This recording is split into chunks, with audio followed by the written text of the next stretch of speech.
Hi friends, எல்லாருமே எப்படி இருக்கீங்க? நல்லா இருக்கீங்கன்னு சொல்லிட்டு நான் விசுவாசிக்கிறேன். ஏசப்பா நம்மளாண்ட இப்போ பேசுகிறார் ஃப்ரெண்ட்ஸ். பார்க்கலாமா? மகளே, திடன்கொள், உன் விசுவாசம் உன்னை ரட்சித்தது, சமாதானத்தோடு போ என்றார். ஆமாம் ஃப்ரெண்ட்ஸ், ஏசப்பா இந்த நேரத்தில் நம்மளை நோக்கி வராரு. ஏன்னா நம்ம சமாதானம் இல்லாத தவிக்கிறோமா, நெருக்கத்தில் இருக்கிறோமா, நம்மளை பார்த்து சொல்கிறாரு, விசுவாசமாக இரு, நான் எல்லாமே செய்வேன், எல்லாமே நான் மாற்றுவேன், ஏன்னா ஒரே ஒரு வாட்டி முழுசாக நம்பு, நான் கண்டிப்பாக உனக்காக எல்லாமே சமாதானம் பண்ணி உன் நெருக்கங்கள், உன்னுடைய சூழ்நிலைகள் எல்லாமே நான் மாற்றுவேன் அப்படின்னு சொல்கிறார் ஃப்ரெண்ட்ஸ். உண்மையாக ஏசப்பாவில் மட்டும் தான் எல்லாமே முடியும். ஏன்னா அவருக்கு மட்டும் தான் சக்தி இருக்குது, வேறு யாருக்குமே இல்லை ஃப்ரெண்ட்ஸ். ஏன்னா ஒரே ஒரு தேவன், கைவிடாத தேவன் ஏசப்பா மட்டும் தான். ஏசப்பாவை முழுசாக நம்புங்க, விட்டு கொடுங்க. ஏசப்பா என்னை ரட்சிங்க, எனக்கு சமாதானம் கொடுங்கன்னு சொல்லிட்டு கேளுங்க, கண்டிப்பாக சொல்வார். ஏன்னா அவர் சொல்லியிருக்காரு, என்னை நோக்கி கூப்பிடுங்கன்னு சொல்லியிருக்காரு.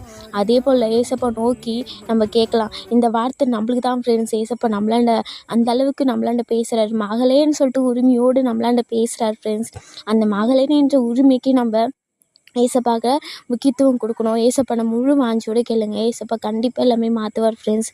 தேங்க்யூ.